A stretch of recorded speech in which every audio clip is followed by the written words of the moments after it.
Okay. Good afternoon, everybody. I'm calling this meeting of the Public Safety Communications Task Force to order. It is 2:02 on October 25th, 2023, and I'm Barbara Neal. As a reminder, the meeting is being recorded and the recording will be posted to the task force webpage following the meeting. So let's start with a roll call of task force members. So I will call your name and you can just acknowledge that you're here. Commissioner Morrison. I'm here. Paul White. Here. Michael Wright. Here. Mike Dunges. Here. Ron Kumitz. I don't know that he's joined yet. No Ron yet. And Jim Mack. Here. All right. And of course, also joining us is Callie Audette for administrative support. Welcome, Callie. And let's see, guests.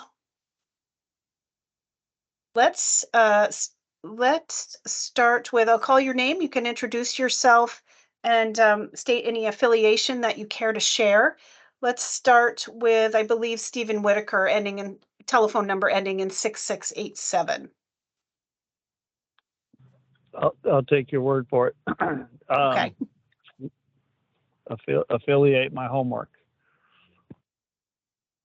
Welcome, Stephen. Derek. Good afternoon, Derek Gutrek. I'm affiliated with Altaris Technology Partners, LLC. Okay, welcome. Kim Cheney. Idle curiosity. Okay, welcome, Kim. Philip Sisk. Good afternoon, with Mission Critical Partners. Welcome. Richard Townend. Good afternoon. I'm with Altaris Technology Partners as well.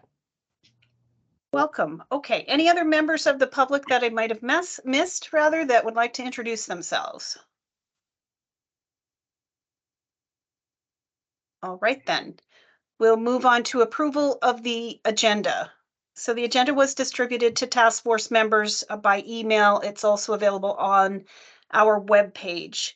Do task force members have any changes to the agenda? Okay, hearing none, we'll consider the agenda approved. We'll go to approval of the minutes. So there are two batches of minutes to be approved. I see Ron Kumitz has just joined us. Hello, sorry I'm late, everybody. Okay, welcome, Ron. We're just getting started. We've approved the agenda and we're now moving on to approval of the minutes. So we have two sets of minutes, special meeting number 6 from October 17th and the regular meeting number 11 from October 20th. So these minutes were distributed to task force by email, task force members by email, and are available on the webpage as well. So let's tackle special meeting number 6 on October 17 first. Are there any corrections to the meetings from this meeting? The 17th, that is. Okay. Hearing none, is there a motion to approve the minutes from the special meeting on 10/17? Oh, I think I have a hand up. Ron, go ahead. Yes, I will make a motion to accept the minutes as I written. will second. We can all second it. Excellent. Thank you, Jen. Any discussion? Okay, all in favor of approving the minutes from the October 17th special meeting number 6, raise your hand and or say aye. And I am seeing all task force members' hands raised, including Ron's electronically. So the minutes have been approved. I'm sorry, did someone want to say something? Okay. All right, let's move on to the minutes from the regular meeting on October 20th. Are there any corrections from task force members to these minutes? Okay. Is there a motion to approve the minutes from October 20th? Mike Make a Dunges. motion to approve the minutes. Wait, Mike's got something. Hold on. No, I Yep. just I was just gonna make the motion to approve the minutes. Okay, I Sorry, saw your James. hand first, so we'll credit the motion to you, Mike. How's that? Great. Jim, maybe you'd like second to it. second. Okay, all right. Is there any discussion? Okay, all in favor of approving the minutes from the October 20th regular meeting, please raise your hand or say aye. And I see all task force members' hands are raised and the minutes from October 20th are approved. Okay, so the next agenda item is public comment. Could I get a show of hands or otherwise indicate if a member of the public would like to make comment?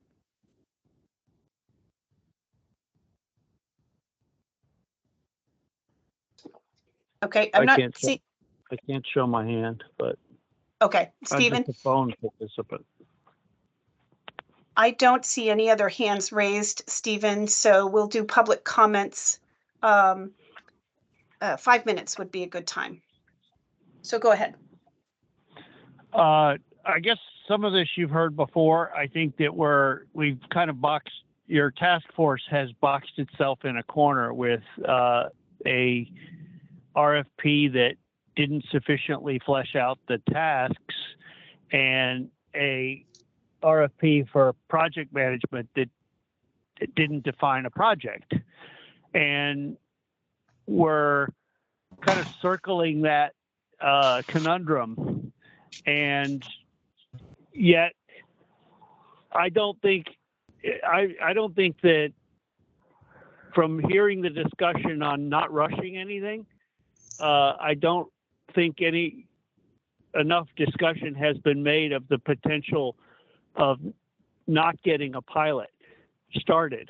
In effect, by letting the year-end lapse without approval of at least a conceptual version of a pilot project that could be engineered next spring, we're going to be stuck in a holding pattern waiting for what the legislature does with reauthorized authority to spend, which might not come as a signed bill by the governor until May. It's unlikely that this would fit within a appropriations or a budget adjustment act. So while there are statewide tasks that subject matter experts could begin to tackle, such as inventory of fees, which I've already done most of, inventory of spectrum, those are tasks that are going to take more than a year to complete if you tackle the whole state at once. And we haven't yet proven that the strategy that we're pursuing to turn up a county or two as a failover pair of regional systems, we haven't worked out the methodologies. So I don't think anyone would argue, of all the experts I've talked to, no one would argue that we need to approach this as a proof of concept. And yet that pilot project was not a requirement of the proposals and is unlikely to be in the proposals, which I'm not privy to. And therefore, we're going to be stuck with a statewide scope of work and no momentum leading into next summer. And I think that would be a grievous error and make it more likely that the funds might be cannibalized. By approving a conceptual plan for two sister dispatch centers that can fail over to each other, that basically says the funds are committed. And they can't, even though the final amounts haven't been committed, I think that's smart to do. You've heard that before. I don't think it's rushing. I've talked to legislators. I've not heard anyone think it's an end run around the legislative process. You have that authority now, but only until the end of the year. To exercise that authority would not be an end around.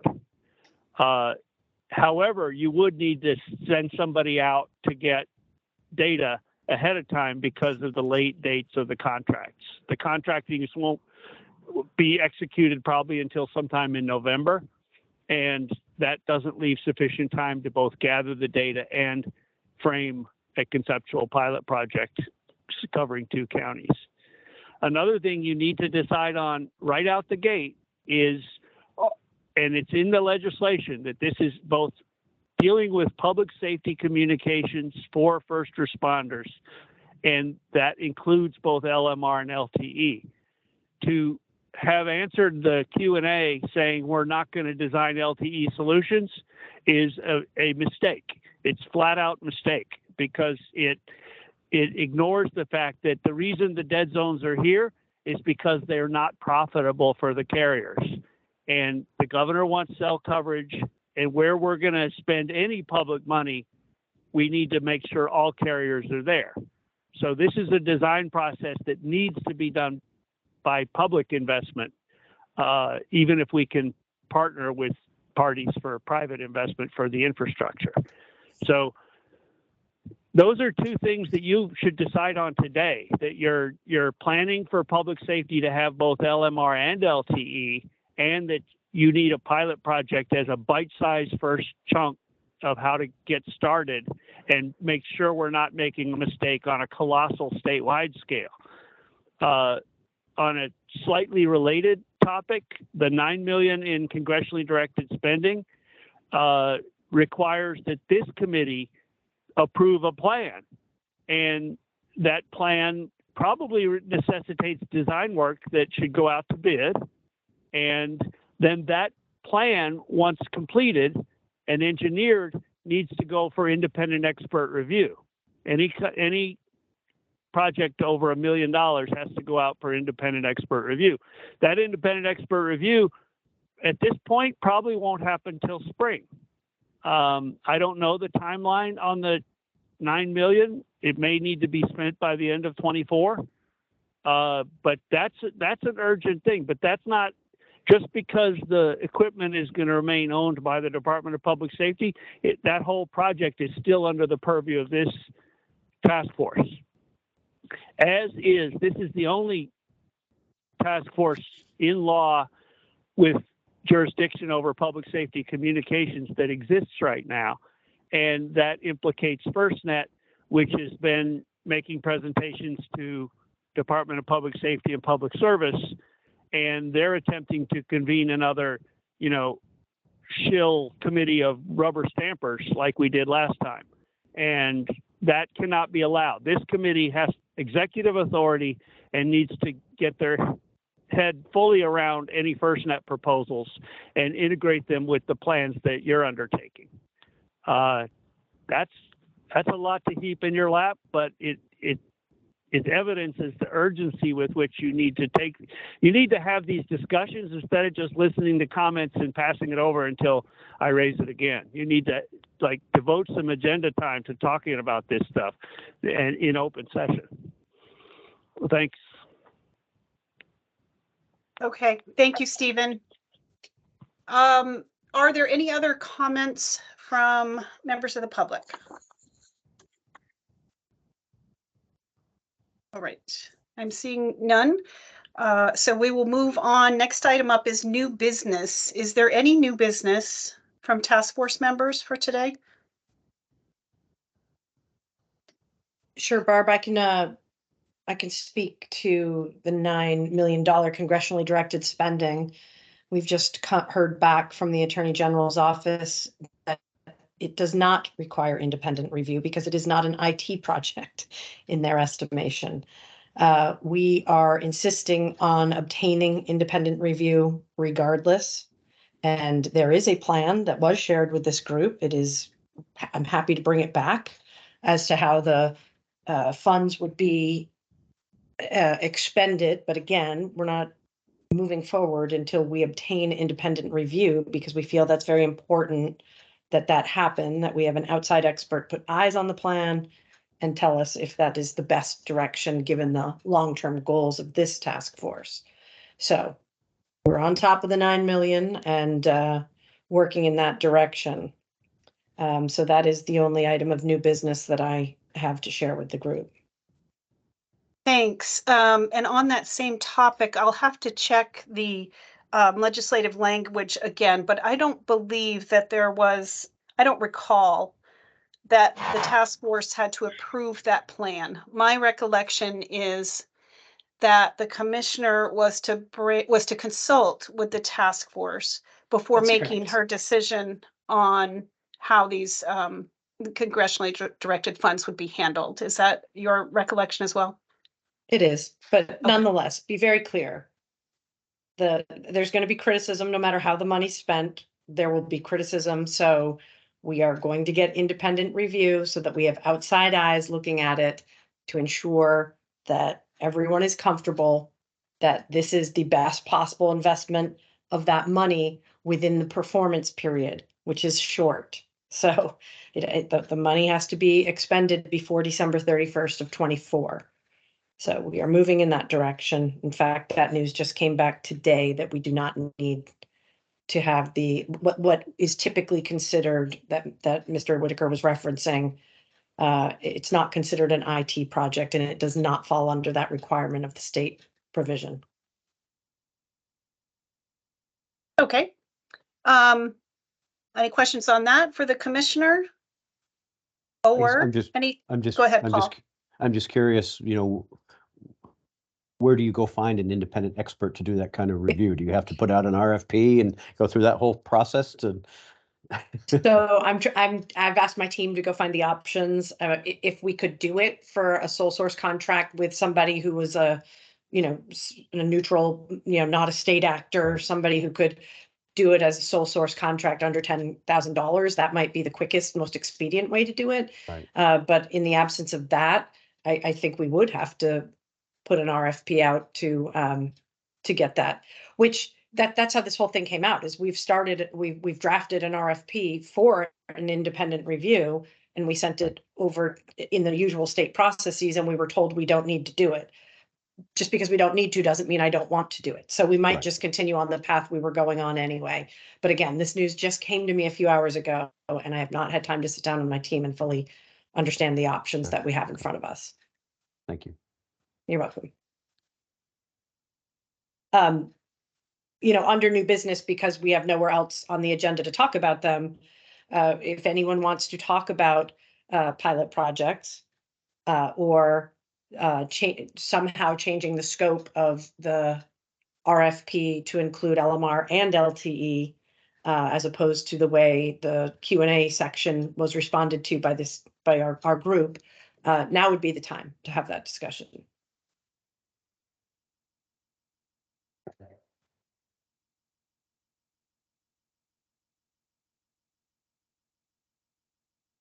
Okay. Hearing nothing. I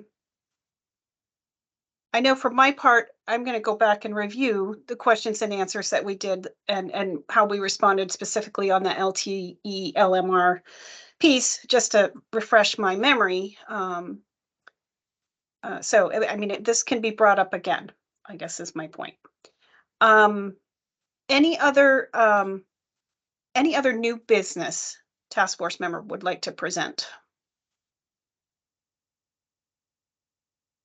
Okay. Alrighty. Moving on then, we are at the little RFP next steps discussion and the big RFP response evaluation discussion, which is expected to be an executive session. So I'll just kind of try to speed up these two steps we have to take here.